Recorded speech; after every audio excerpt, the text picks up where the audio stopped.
So thanks for joining everyone. I'm Theo, I'm a digital marketing consultant. So I do website design, so for WordPress or SEO or all other digital marketing.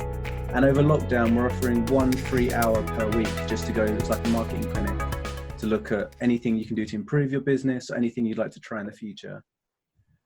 This session's looking at SEO. It's part 2. So last month, we looked at the basics of on-page SEO. And now this is the next kind of level up in looking at keywords and keyword research. So the plan was just to quickly show you what happened last month, and then go straight into keywords. I'm just going to share my screen with you. 2 seconds. So you can get this by going to my site /news, and it's just basic on-page SEO, how to optimize images, looking at page speed, and internal and external links. So these are like the foundations of SEO for a new website. We turn that into the highlights video, a podcast if you don't want to actually watch the video, and then the presentation going step by step for everything you'll need to do. So it's more like a kind of a workbook. And then once you've got all of that done, you then look to do your keyword research. And that's where we are today. So I'm just going to stick this on. To be honest, I mean, keyword research, it sounds complicated, and there's a few initial aspects you have to get over. But once you get the basics, it's quite simple to then use on other sites. So you do it once, you pick out the keywords for your homepage. Once you've got those, you can then branch out and fill out the rest of your site and do it for customers. So once I get this just loading.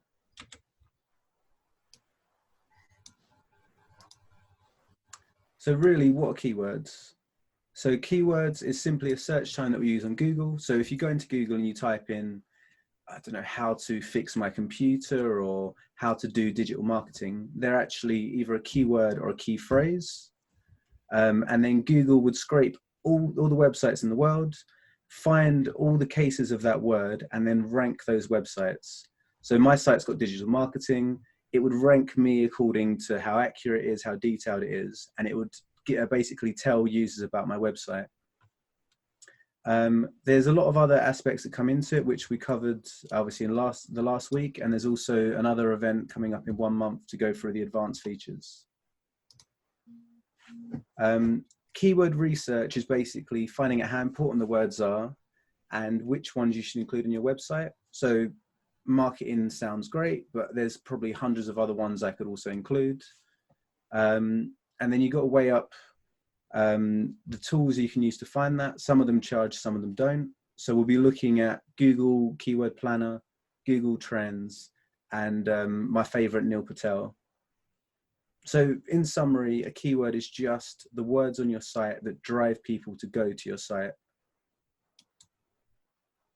For example, my marketing guides, the keywords are digital marketing training for small business in London.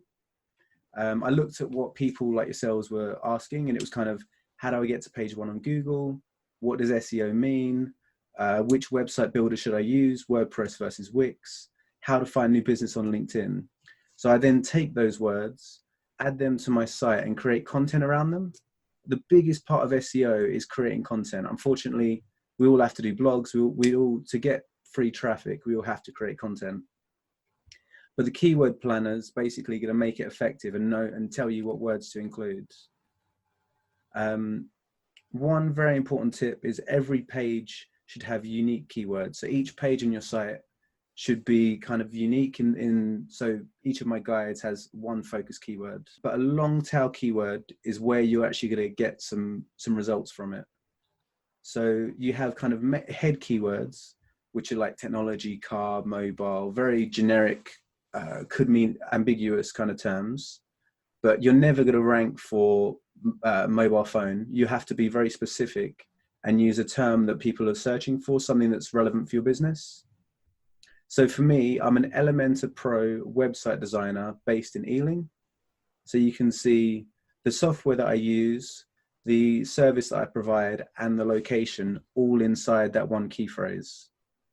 So it's really about drilling down and finding out what your values are, what you really offer. So if you're a virtual assistant, do you focus on the finance sector, the health sector, or if you're a photographer, you do engagements or elopements. Really think about the true meaning, why you're in business and what you offer. And to be honest, you can't compete with like Apple and all the big companies. So you need to be specific in order to be seen. I was working on a consumer product for headphones, and you really have to know your niche and use these long tail keywords. So it looks complicated, but basically you want to be in this bottom 70% of things that have a low number of searches, but have less competition. So for example, if you're a content writer, you might write for software as a service based in London, and you'd have less searches for that than just content writer. And that's the importance of a long tail keyword. When people look at their website, you got to think about where you'd actually use those keywords. Obviously in the title, in the copy itself, and then behind images. And then if you're using WordPress, you might use Yoast or Rank Math. If you're on Wix, you might have like the Wix SEO wizard. And for that, it gives you the option to put in those keywords into the wizards. So it does it all for you. You just open up the wizard, you type in engagement photographer in Ealing or in Chiswick, and it will then tell Google that that's what your page is about. Next week, we're doing a WordPress 101, and we're going to look at how you can incorporate your social media into your keywords. So if you're writing a post on Facebook, you can actually use that to boost traffic to your site if the keywords are similar to what's on your site. So again, really, it's about the copy, about creating content that includes the keywords is the core element. I think when anyone thinks of keywords, they think of like Google Ads and Google Keyword Planner. And basically you type in a search term at the top and it will give you alternate options. So I work a lot with therapists in the health industry. The core of this is actually going to be going for a keyword research tool and showing you how to do it all from start to finish. But that will come in about 2 minutes. Yeah, so Google Keyword Planner, it's good. It does give you an overview, but it's very targeted on advertising. So you got your costs and your everything here is around Google advertising. I wouldn't really recommend it for a small business, only if you're going to do advertising. There's better alternatives. There's also Google Trends. So this is going to show you in your location or for your country, how the different search terms, how popular they are. So you can see here, digital marketing is actually really low in terms of search. Marketing is a lot more popular. COVID-19 obviously is popular at the moment due to what's going on. And you can see here finance, you can see the trends. So people can see that every weekend, people search less for finance. And then during the week, there's a peak. Monday to Friday, you get this huge peak. So you can use Google Trends to know the keywords you should put onto your site and how popular they are kind of month by month. All right, so keyword research, it sounds really confusing. People, I mean, you could charge a lot of money. I think SEO companies normally charge about £200 to £500 a month to do your keyword research and your keywords for you. And that'll be about finding the keywords and then writing the content and then obviously keeping updates on your site. But there's a lot of it you can do for free. Again, I work with a lot of small businesses and I always want to try and give people the tools to do it for themselves first. And then they can come to me if they have any questions afterwards.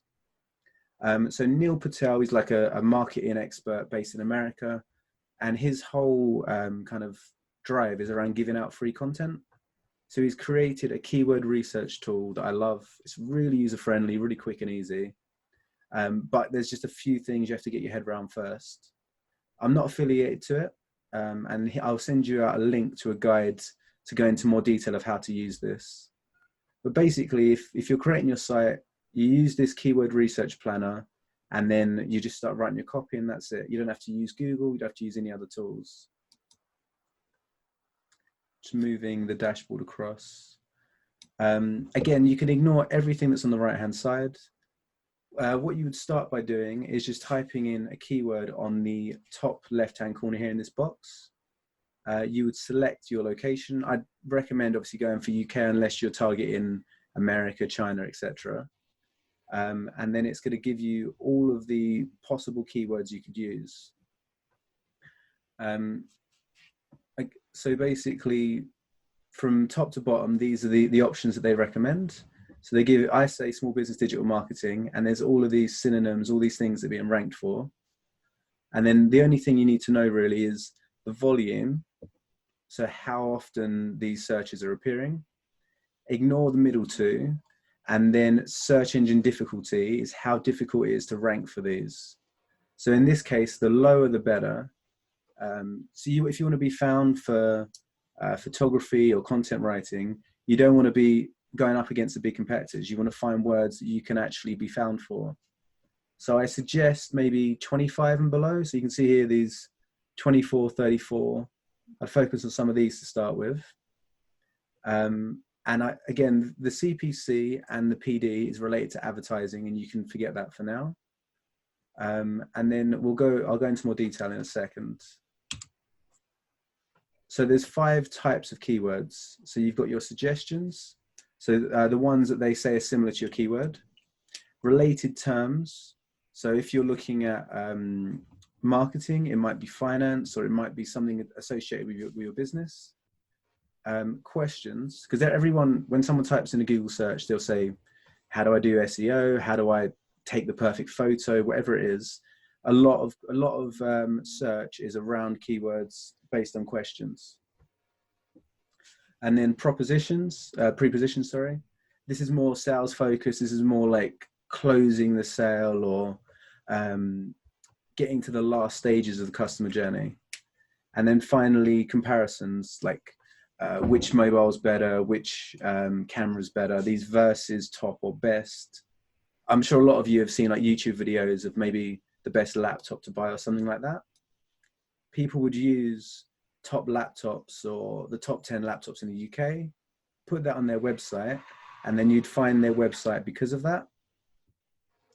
You don't have, these are all on Neil Patel. You don't have to remember these. I'm just explaining what they are. So if you go back up here, we just move this out of the way, you can see, again, we've got the search term is headphones.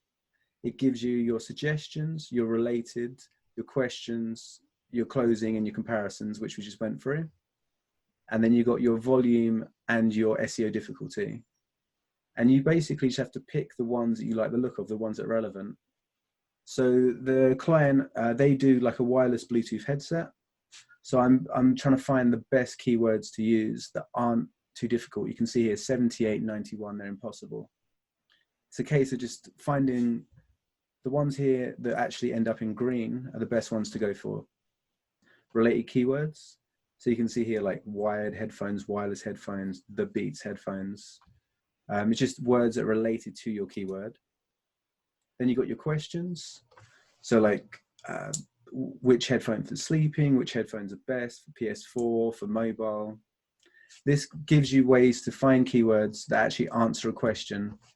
And again, I'll come back to questions later on, because there's a really important aspect you can do to help to answer people's questions. Prepositions is kind of like the end of the customer journey, looking at just before they're going to buy the final thing. So in this case, we were looking for noise cancelling headphones, and that would be one of the closing points. And then comparisons. So headphones versus earphones, headphones like AirPods. These kind of like, again, this is about when the customer's going to buy something, they're going to try and compare things at the last stage. So if you imagine that these 5 at the top are showing you how the customer's going to search on Google, and the closer to the end you get, the more likely you are to get a sale. So you'd start by saying digital marketing, and then you'd say your SEO would be related. Then it would be how to do SEO, how to do SEO from home. Then you would say SEO for a journalist. And then finally you would say the most affordable SEO for journalists. And that would really niche down, and it would help users to know exactly what your website's about, and at the end of the day, close with you. So yeah, it looks really daunting, but if you just get that top to bottom and these 2 here, you can do more than 90% of small businesses. So the important thing is once you click on a link, you can then see the people that rank for that. And I'm sure you've all done competitor research. Looking at your competitors is the best way of finding out what to do next.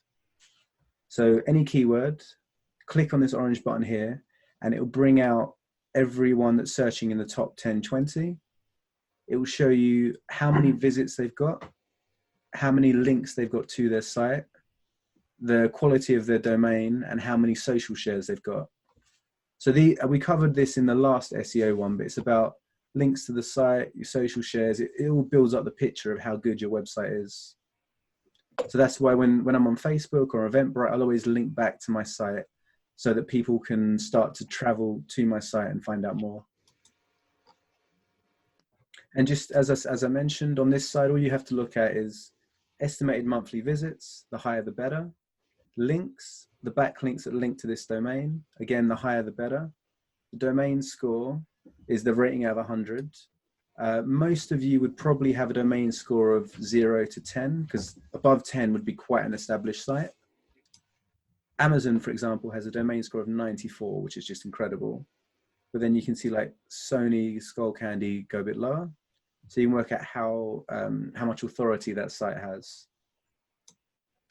And then finally, your social share. So how many times this page has been shared socially. So if you're creating a piece of content around your business and then you share it on Facebook and then other people share it as well, it just helps to raise the awareness. And you'll notice on one second, if I can get to it, on the marketing guides, after I have the introduction, I always have the share with your network, just to give people a prompt. If they want to share it on Facebook, Twitter, LinkedIn, WhatsApp, or by email, they can. And that helps you to be found. That helps to improve your SEO ranking.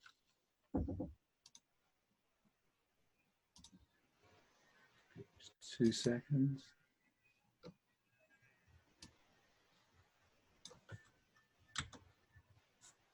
And so, yeah, it does, if I go back, it does look a bit confusing. But really it's a case of just picking one keyword, finding out similar ones, and then putting those on your site, and then just doing a bit of trial and error. So try for a month, see if your website reach improves, and then go back and tweak some of those keywords. But this will give you a lot more data, a lot more insight than something like Google Keyword Planner. Again, and yeah, you'll learn over time. It probably takes 6 months to a year to really pick the keywords that are right for you. And it's more about just being specific and kind of really being niche about what you offer. Let me just move this out of the way. So for example, for mine, some of the keywords I'm using at the moment are SEO tips for small business, London SEO experts, therapist keyword research. So when you're writing your like company mission statement or your plan, you should hopefully know the people you're targeting. So you want to feature your keywords around those people. And then final thing, if you've got lots of information, again, questions is a major part.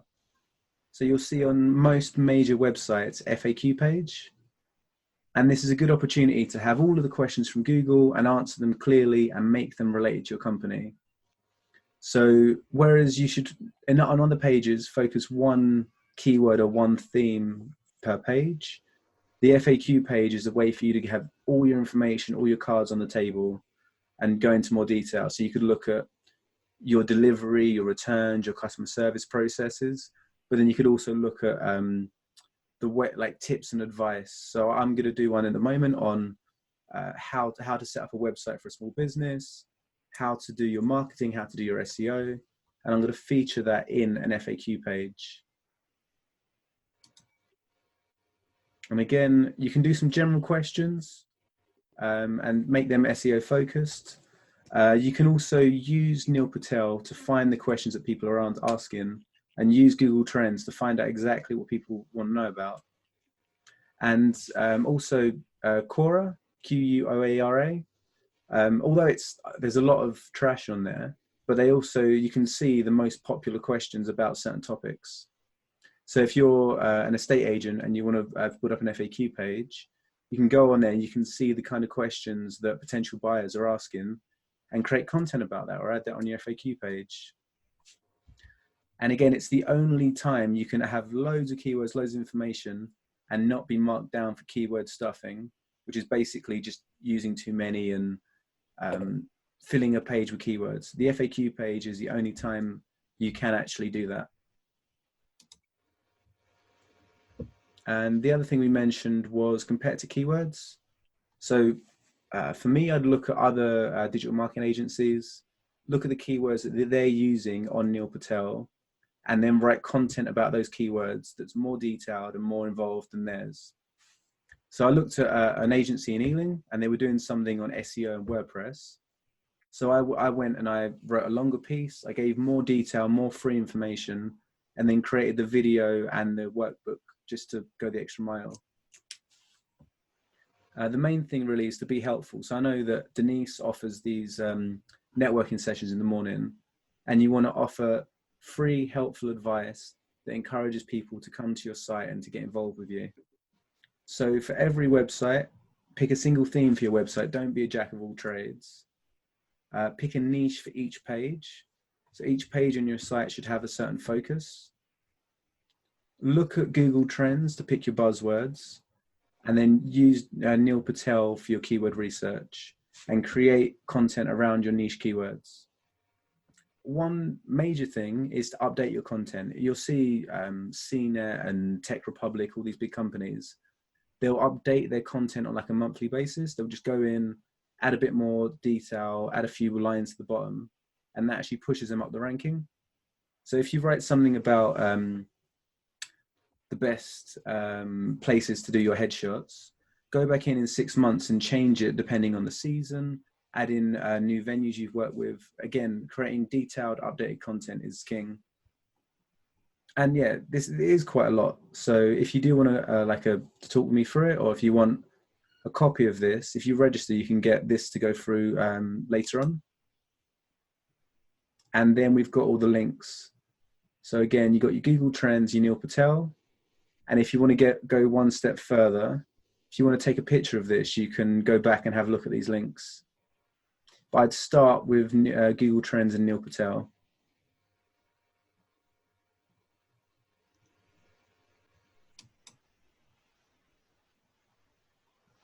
And then finally, yeah, if you've got any questions, reach out. Next week, we're doing one on WordPress. So that's going to be about how to get your WordPress website started and the kind of basic plugins and basic setup you can do just to create a website for your business. It's really useful, a nice snapshot, Theo. I know for me, I need to put my kind of brochure together in terms of my offering, because I know once I put it on the brochure, then that'll help me put it to the website. And I advise my clients, if you're trying to write the content for your website at the same time as building the website, that's really hard if you're doing the two at the same time. Well, in my experience, and often I find people are thinking they need to get a website, and so yeah, just separating that thinking process from the actual website, I think, is really quite invaluable. But anyway, I'm sure you probably have a view or a different perspective on that. But yeah, so for me, all the websites that I work with small businesses will create the design, will create kind of like the headers, and then they'll slowly start updating the content. Yeah. A lot of the time, I'll basically do a month of design, and then it's the last kind of day or two they'll actually add all of the proper copy once they understand more about what they're trying to achieve. Yeah. I find that people tend to think of the copy last. Exactly, think of the design first and everything else, but really you should think about your content at the same time and make sure that the design and the words and everything all link together. But it's common for them to like change their mind or go slightly different direction. Yeah, absolutely. Because things will, by the time you've had the initial conversation, which may be 3 weeks later or a month later, the actual thinking about their offering has, as you say, has changed and moved. So yeah, I'm trying to get my offer, not, it can never be 100% because everything's always moving. I'm trying to get a kind of, because my website is very out of date. So I use my LinkedIn profile, which is the kind of more up-to-date positioning on what I do. But yeah, this has been really useful for me, Theo, with some of those kind of elements in mind. So when I have got my kind of what I call my brochure together in terms of the actual content, then I'll be able to kind of rework the website for sure. Because it often talk about, is it the wireframes is often a phrase. Is that the right phrase? Like the skeleton, the wireframe, exactly. Yeah. Which is the structure, as I understand. Yeah, it is. Exactly. Yeah. So, I mean, you can use, actually, Neil Patel, I'll just go to it quickly. They have a content section, which will help you to get ideas for when you're, not just your home, you're about your services, but when you're adding new content. They actually give you guides on what you could be writing about as well. And also, I don't know if I've mentioned Elementor Pro to you. Denise, what website builder are you using? WordPress, but I've got a theme on top of it, and I can't remember off the top of my head what theme that is. Okay, I'd really, if you get a chance, have a look at Elementor. Is a free plugin for WordPress. Okay. It's really user-friendly, really nice to update your copy, your images. And I just found it, because it's visual, so rather than going in the back end, updating something and then waiting to see what it looks like, you get like what you see is what you get aspects. Yeah. So yeah, definitely, if you get 10 minutes, just check it out, because I love it, and everyone I've worked with really... The one I've got at the moment is a bit annoying because I can't actually change the color of the text, for example. It's like, so it's hard to see that there's actually even a link there, which is like, anyway, so that's, really interesting. There will be a whole rework anyway when I get to that point, and so we'll happily take advice on recommendations for sure. Yeah, that's really helpful. Thanks, Theo. Yeah. I can understand it. Yeah. I can know something if I can understand it. It must be okay. To be fair, the context is I have seen, remember Google Garage? Oh, yeah. They were doing, I went to the Hillingdon Expo, probably summer before last. So that's 31st of May area, isn't it? Sort of time. And they had Google Garage who were doing that, obviously trying to get people more familiar with how to use Google. And they, I've seen a couple of different people show the Google Trends thing and how to find the keywords and stuff like that. But I think that was a good presentation to keeping it simple. So yeah, well done for that. Okay, there's one. I don't know, other people might have a different perspective, but one other little kind of extra thing you can do then. Would one of you mind me using your website as an example? Oh, you do insightfulimages.co. .co. Yeah. And this is basically a quick free site audit. So it's going to show you improvements you can make, keyword ideas, and also, so you can see you got 213 keywords on your site. If you click into that, it will show you currently what you're ranking for. So you can work out if these are what you want to be ranking for. But then what you do is you click on the competitor, you would then see what content they're writing about and the keywords they're using, and then put that on your site. And then Can I just say, actually, just one thing there. I'm getting a lot of, there's spam contacts on that. Where they, in WordPress, people can spam you with things in Russian or Viagra and all those sorts of, 5,000 comments that have accumulated. So a lot of that is probably bots, I think.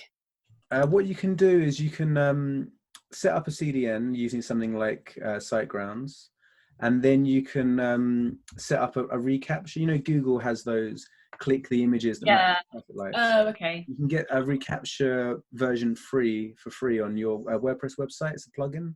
Okay. And that will help to kind of skim out some of those bots. Yeah. Okay. Sorry, what was the website on Neil Patel? Which area of Neil's site was this? The best one that I always go to, like when I do like a review, I use Site Audit. And I mean, I use Ahrefs, but this is like a free quick version.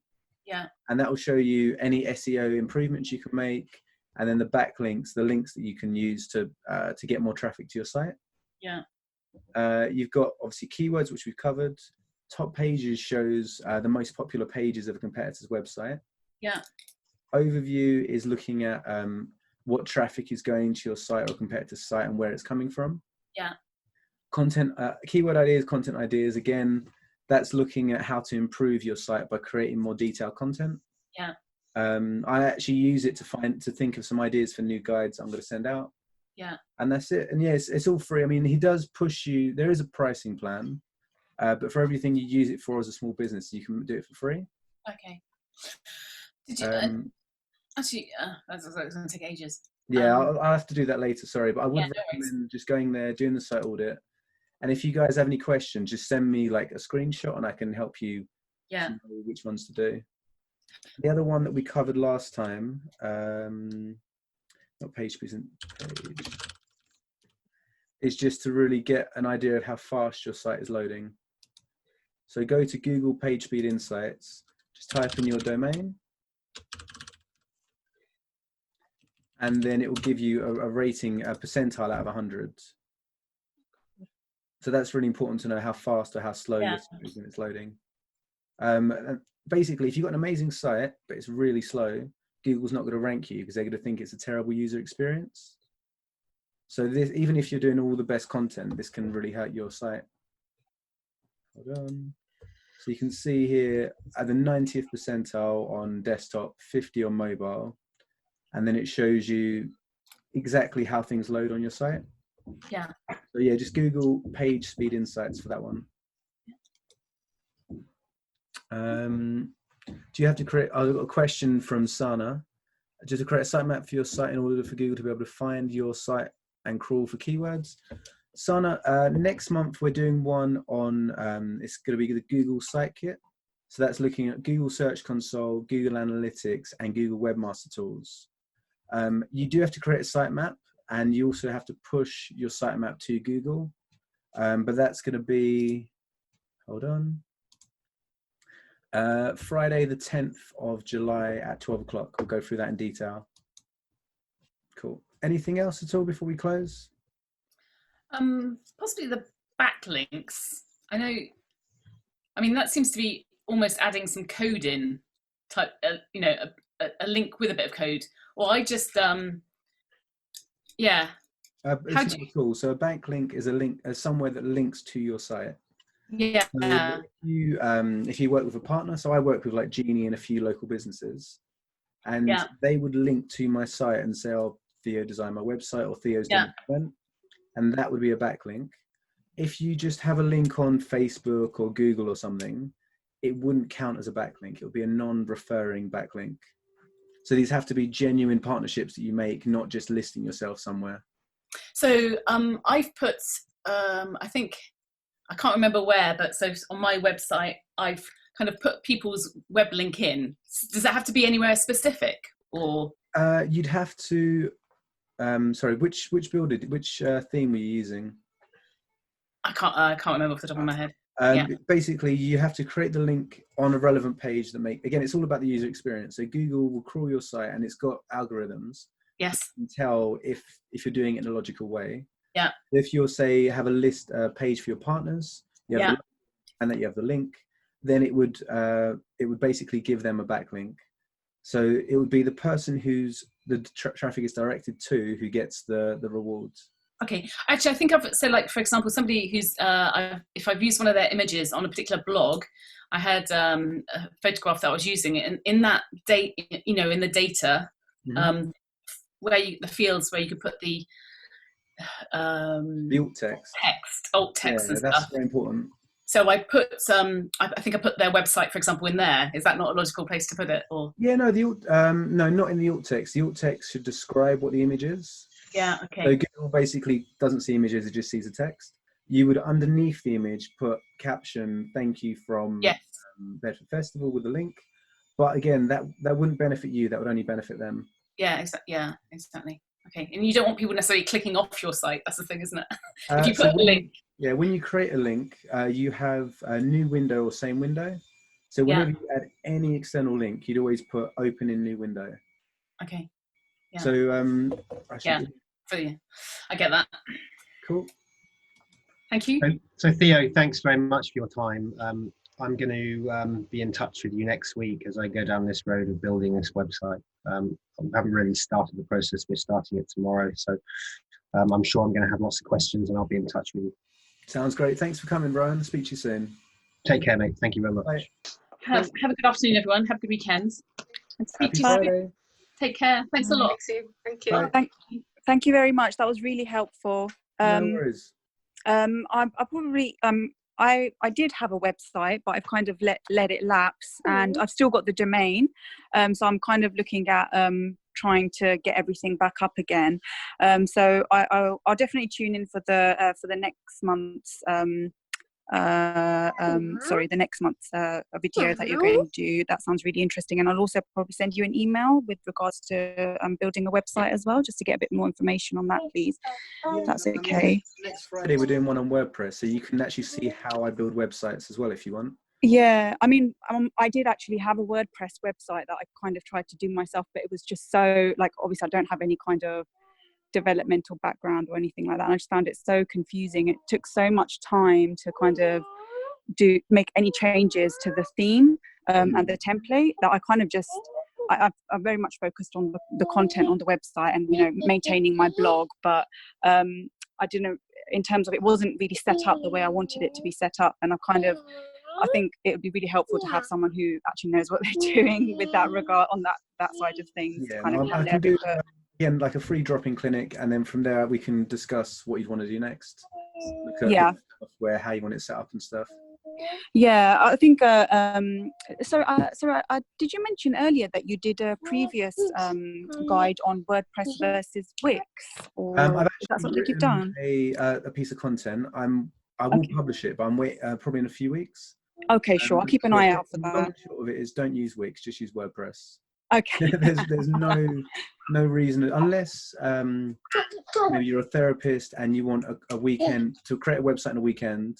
Yeah. Wix is bad for your data storage, for your SEO, for user interface. And also in the long run, it costs about the same.